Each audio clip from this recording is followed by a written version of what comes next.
I used to laugh at patients who claimed they saw the afterlife. As a trauma nurse, I chalked it up to hallucinations from lack of oxygen. But then, I died for 7 minutes. What I saw changed everything I thought I knew about death. The shocking truth: our loved ones aren't just resting in peace. They're more active and purposeful than ever before. My name is Cordelia, and I've been a trauma nurse for over a decade. Every day, I'd walk into the ER ready to face whatever chaos came through those sliding doors. Blood, broken bones, cardiac arrests, you name it. I've seen it, and through it all, I prided myself on staying calm and rational. Science was my guiding light, and I had little patience for anything that couldn't be explained by cold, hard facts.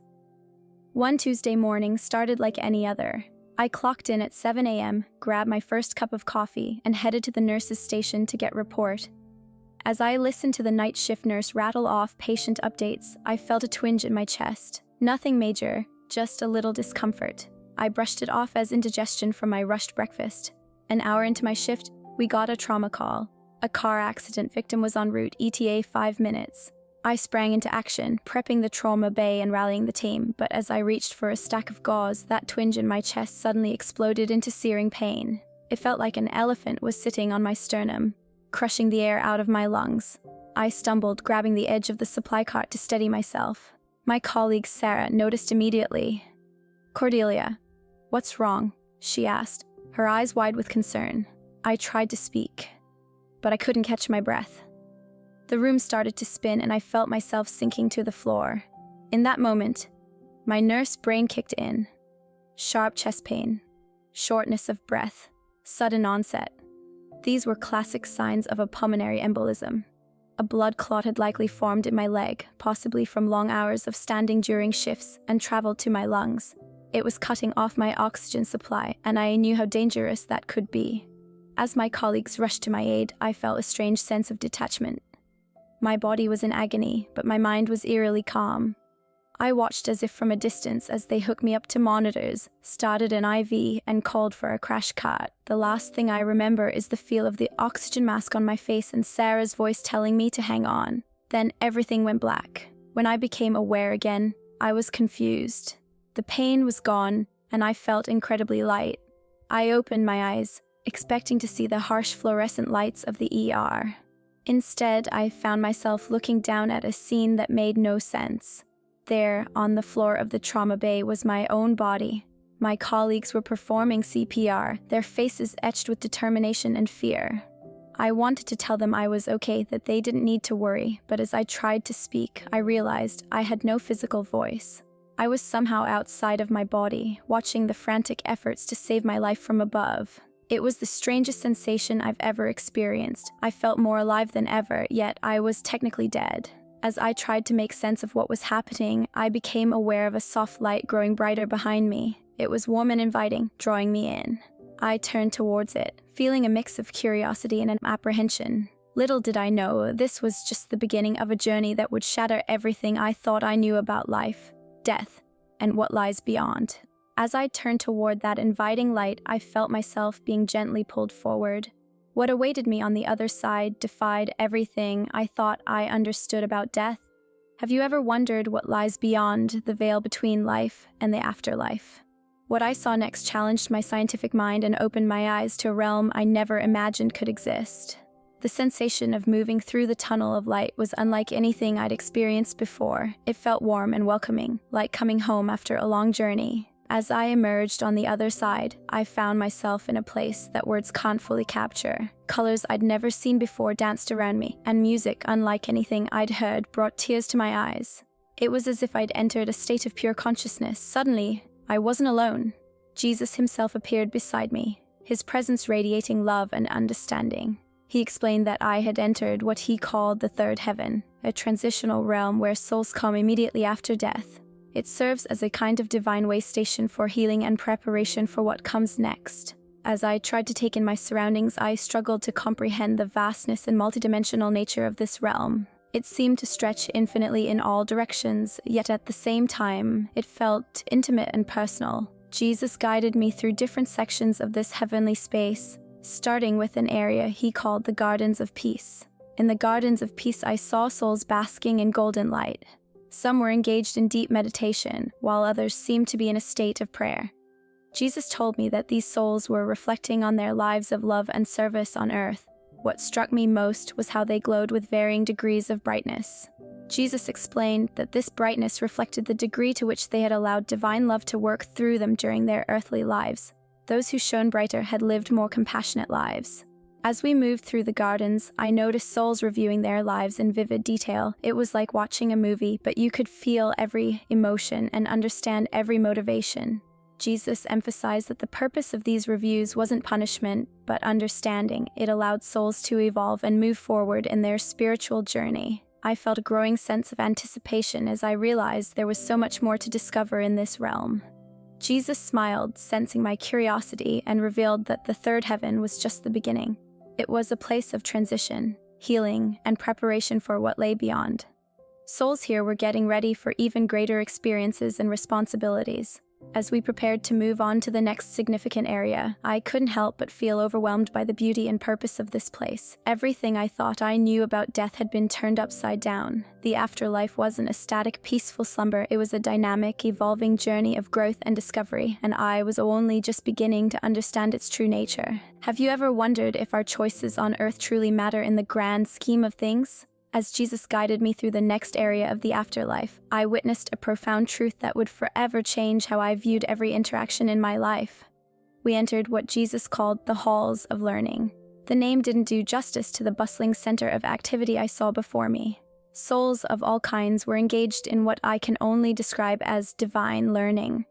It was like a cosmic university, but instead of textbooks and lectures, souls were immersed in vivid experiences. Jesus explained that here, souls review their earthly lives in incredible detail, but it wasn't just a simple replay of events. These souls were experiencing their actions from multiple perspectives.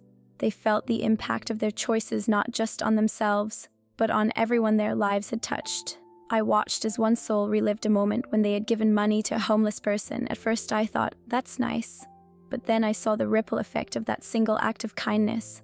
The homeless person used that money to buy a warm meal, which gave them the energy to go to a job interview. They got the job, which allowed them to rent a small apartment. Their story of perseverance inspired others, and over time, hundreds of lives were touched by that one moment of generosity. But it wasn't all heartwarming scenes. I also saw a soul confronting a moment when they had spoken harshly to a child. The immediate pain in the child's eyes was just the beginning. I watched as that moment eroded the child's self-worth over years, affecting their relationships and choices well into adulthood. It was a stark reminder of how our words and actions can create lasting ripples for better or worse. Jesus told me, every kind word and selfless act sends ripples of light through the cosmos. Every harsh word and selfish action creates ripples of darkness. This is the true nature of karma. As I observed more of these reviews, I began to understand the purpose of this learning process. These souls weren't just passively watching their lives unfold. They were actively growing, evolving, and expanding their capacity for love and understanding.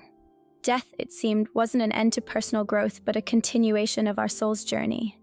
The atmosphere in the halls of learning was charged with a sense of purpose and revelation. Souls emerged from their reviews transformed, filled with newfound wisdom and compassion. I saw beings of light guiding and comforting those who struggled with particularly difficult revelations. It was a place of healing, forgiveness, and profound spiritual evolution. As we prepared to move on, I couldn't help but wonder how this learning would impact these souls' future paths. Jesus sensed my curiosity and smiled. What you've seen here, he said, is just the beginning of a soul's journey after death. The wisdom gained in these halls shapes not only their future, but the very fabric of the universe itself. As we left the halls of learning, a familiar face caught my eye among a group of radiant souls. My heart skipped a beat as I recognized my grandmother, but she wasn't just passively observing. She seemed to be actively engaged in something. What could she possibly be doing here? And how was it connected to our earthly lives? Jesus noticed my sudden pause and smiled warmly. "Ah, you've spotted one of our guardians," he said. "Your grandmother has been waiting for this moment." As we approached, my grandmother turned and her face lit up with a love so intense it brought tears to my eyes. "Cordelia, my dear," she said, her voice resonating in my mind rather than my ears. There's so much I want to share with you about what I've been doing since I passed. Jesus explained that souls like my grandmother often choose to become guardian angels, watching over and guiding their loved ones still on earth. I learned that my grandmother had been present during many significant moments in our family's life since her passing. She told me about comforting my mother during her battle with cancer, sending her thoughts of strength and peace. She described being there for my brother's wedding, her love adding to the joy of the day even though we couldn't see her. But how is this possible? I asked, my scientific mind struggling to comprehend. Jesus explained that while guardian angels can't directly intervene in our lives or violate our free will, they can offer guidance, protection, and support in subtle ways. My grandmother shared a specific instance when she had helped me. Remember that car accident I narrowly avoided last year? She had impressed upon me a sudden urge to slow down just moments before a truck ran a red light. We can't prevent all difficulties, she said, but we can often help guide you through them. As I listened, I felt a growing sense of wonder and comfort. The idea that our loved ones continue to watch over us, that death doesn't sever the bonds of love, was profoundly moving. But it also raised questions. What about prayers? I asked. Do you hear them? Can you answer them? Jesus smiled, sensing the deeper implications of my question. Every sincere prayer is heard, he said, but the answers may not always come in the form you expect. He explained that guardian angels and other spiritual beings receive these prayers, responding with love, guidance, and support. However, they must always respect our free will and the natural laws of the physical world. My grandmother added, sometimes, the answer to a prayer is a feeling of peace, a moment of clarity, or the strength to face a challenge. We can't solve all your problems for you. That would interfere with your growth, but we can offer love and support as you navigate life's journey. As I absorbed this information, I felt a profound shift in my understanding of life and death. The veil between the physical and spiritual realms seemed thinner now, more permeable. I realized that our departed loved ones aren't gone. They're simply operating on a different level of existence, one where they can continue to love and support us in ways we might not always recognize. Jesus gently touched my shoulder, signaling that it was time to move on. What you've learned here about guardians and prayers is beautiful, he said, but there are more challenging aspects of the afterlife we need to explore. As we prepared to leave, I hugged my grandmother, feeling the warmth of her love envelop me. I knew that whatever lay ahead in this journey, I would face it with a new understanding of the enduring power of love and the continuing presence of those we hold dear. Have you ever wondered if there's hope for even the most troubled souls? As Jesus led me away from the comforting presence of my grandmother, we entered a space that pulsed with an energy so intense it made the air around us vibrate. This, he said softly, is where the real work of eternity takes place. We had arrived at what Jesus called the healing chambers. The atmosphere here was different from anything I'd experienced so far. It felt heavy with emotion, yet there was an underlying current of hope and compassion that permeated everything. Jesus explained that this was where souls who carried deep wounds from their earthly lives came to heal. These weren't just people who had made mistakes or hurt others in small ways. Some of the souls here had committed truly terrible acts during their time on Earth. I watched as one soul relived a moment of violence they had perpetrated, but instead of just seeing their actions, they were experiencing the full impact of the pain they had caused, not as punishment, but as a way to truly understand the consequences of their choices. What struck me most was that these souls weren't alone in their suffering. Beings of pure light surrounded them, offering unwavering love and support. Jesus told me, here, rehabilitation happens through pure love, not punishment. Even the darkest soul can find its way back to the light. I saw souls at various stages of their healing journey. Some were just beginning to face the truth of their actions, while others were further along, working to reconnect with the divine love they had shut out during their earthly lives. One soul caught my attention, a man who had been addicted to drugs and had hurt many people to feed his habit. I watched as he experienced the pain he had caused his family, friends, and even strangers. But alongside this difficult process, I saw him begin to understand the root of his addiction and find compassion for himself. Jesus explained that the healing process could seem to take centuries, but in this realm beyond time, it could occur in what we on earth would measure as moments. Every soul moves at its own pace, he said. Some need more time to face their truths, but all are given the space and support they need. What amazed me most was how souls communicated with each other here. There were no words, only pure thought and emotion. I witnessed profound reunions and reconciliations between souls who had been enemies in life, victims and perpetrators finding understanding and forgiveness in ways that seemed impossible from an earthly perspective. As we prepared to leave the healing chambers, I felt a mix of emotions, sadness for the pain these souls had to face, but also an overwhelming sense of hope. Jesus sensed my thoughts and said, "Remember, Cordelia, no soul is ever beyond redemption. In the end, all will choose love. It's the very fabric of the universe." I realized that what I'd seen here challenged everything I thought I knew about justice and forgiveness. It made me wonder, how does this profound healing process affect how souls interact and resolve conflicts in the afterlife? As we moved on, I knew I was about to find out. As we left the healing chambers, Jesus turned to me with a gleam in his eye. "Cordelia," he said, "are you ready to see what truly evolved souls are capable of?" His words sent a shiver of excitement through me. What could be more incredible than the healing I'd just witnessed? Jesus led me to a vast, shimmering expanse that seemed to pulse with creative energy. Here I saw advanced souls engaged in acts of creation that took my breath away. They were shaping new realities, molding energies into forms I could barely comprehend. "What you're witnessing," Jesus explained, "is souls assisting in the divine act of creation." I watched in awe as a group of radiant beings collaborated to form what looked like the beginnings of a new planet. They wove together elements and energies, crafting landscapes and atmospheres with loving intention. I struggled to wrap my mind around the scope of this creative power. These souls weren't just healing or learning, they were actively participating in the expansion of the universe itself. I saw new life forms taking shape under their guidance, evolving at an accelerated pace. "How is this possible?" I asked, my voice filled with wonder. Jesus smiled. "Remember, Cordelia, Earth is just one small school in a vast universe of learning. There are countless realms and dimensions where souls can grow and evolve. What you're seeing now is the result of eons of spiritual development." I observed as souls shaped entire ecosystems, carefully balancing the intricate web of life. Others seemed to be working on a more abstract level, creating what looked like new laws of physics or bending the fabric of space-time itself. "The physical universe, Jesus continued, is just the beginning of a much larger cosmic journey. As souls evolve, they become co-creators with the divine, shaping the very fabric of reality." As I watched these incredible acts of creation, I couldn't help but wonder about humanity's role in this grand scheme. Were we destined to one day participate in this cosmic dance of creation? Jesus, sensing my thoughts, placed a gentle hand on my shoulder. "Humanity is at a turning point," he said. "The choices being made now will significantly influence the future. There is potential for both beautiful and troubling outcomes, all based on the degree to which love and kindness guide your actions." I felt a surge of responsibility wash over me. Our everyday choices on Earth suddenly seemed so much more significant in light of this cosmic perspective. Each act of love, each moment of kindness was a step towards this incredible creative potential. As we prepared to move on, I realized that what I'd seen here had fundamentally shifted my understanding of our place in the universe. We weren't just passive inhabitants of a vast cosmos, we were active participants in its ongoing creation and evolution. Jesus smiled at me, his eyes filled with infinite wisdom.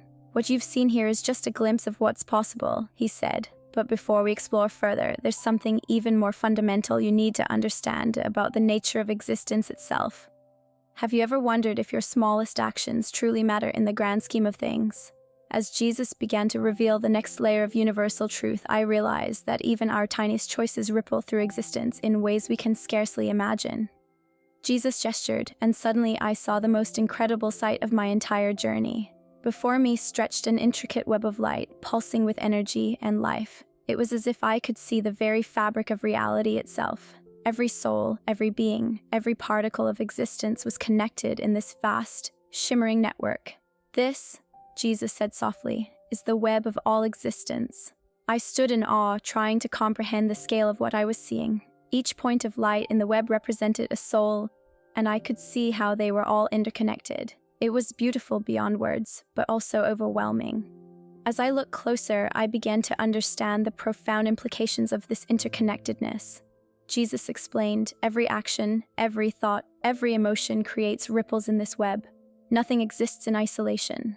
I watched as a soul on Earth performed a simple act of kindness, helping an elderly person cross the street. The moment that act occurred, a burst of light radiated out from that soul, touching countless others in the web.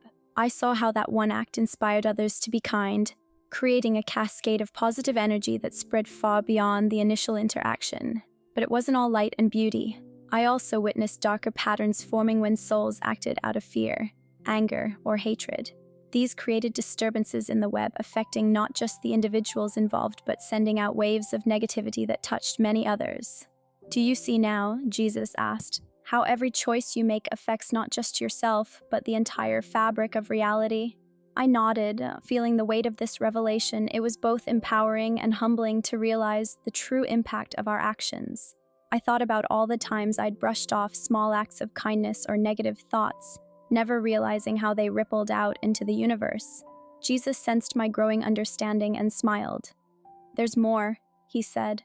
"Watch what happens when love enters the equation." He directed my attention to a soul who was practicing forgiveness. As they released their anger and embraced love, I saw an explosion of light that was brighter than anything I'd witnessed before.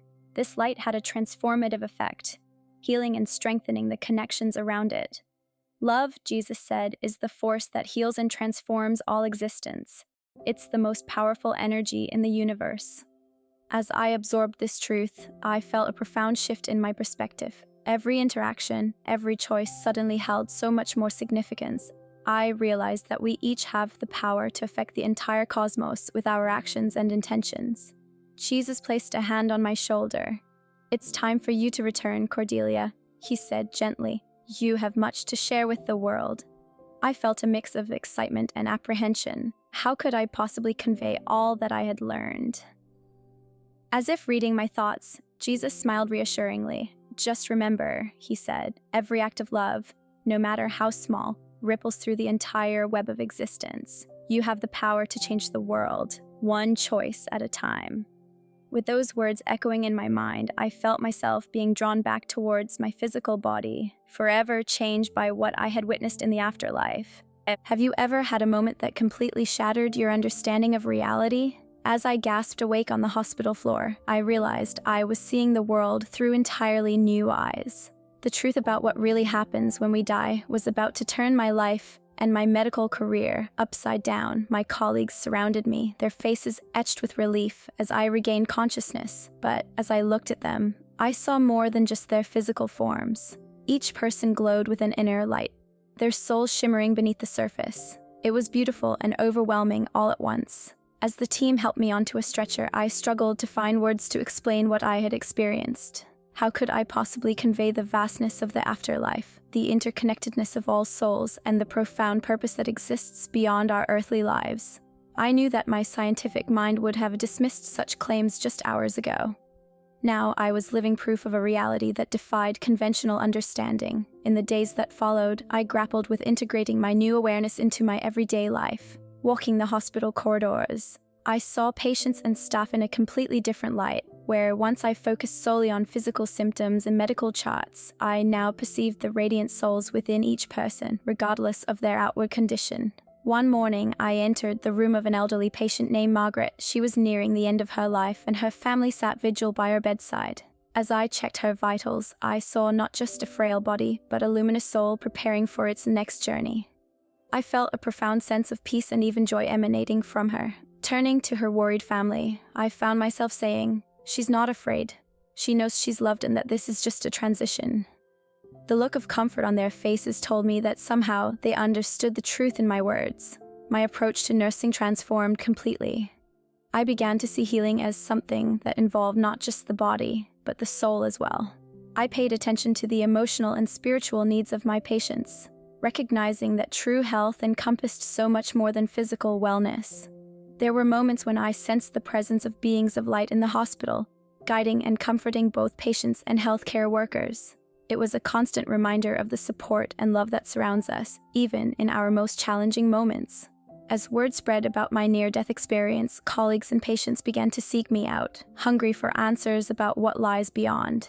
I realized that I had been given a profound gift, the ability to offer comfort and hope to those facing death or grieving loved ones. I knew then that my mission had changed. While I would always be a nurse, I now had a greater purpose: to share the truth about death and the afterlife. I wanted people to understand that our loved ones aren't gone. They're more alive than ever, participating in a grand process of cosmic evolution. As I prepared to share my story with the world, I felt a mix of excitement and trepidation. How would people react to such extraordinary claims? But then I remembered the web of existence I had witnessed, how every action creates ripples of change throughout the cosmos. I knew that by speaking my truth, I could help shift humanity's understanding of life, death, and our place in the universe. And so, with a deep breath and a heart full of purpose, I began to tell my story, the story you're hearing now. Because what I learned on the other side has the power to transform not just individual lives, but the very fabric of our reality. As I reflect on my journey to the other side, I'm filled with awe at the profound truth I discovered. Our loved ones who have passed aren't just resting peacefully. They're active participants in the ongoing evolution of the cosmos. Every soul, whether here on Earth or in the afterlife, plays a vital role in shaping the fabric of existence. The most powerful force I encountered was love. It's not just an emotion, but the energy that moves the entire universe. Every act of love, no matter how small, creates ripples that touch countless lives across time and space. This understanding has completely transformed how I view my daily interactions and choices. I want to encourage you to live with a new awareness of your soul's eternal journey. We're all interconnected in ways we can barely comprehend. Your life, your choices, your love. They all matter more than you know. By choosing love and compassion in each moment, you're not just improving your own life, you're contributing to the growth and healing of all creation. Remember, this physical life is just one chapter in our soul's incredible story. Live it fully, love deeply, and know that your journey continues far beyond what we can see with our earthly eyes.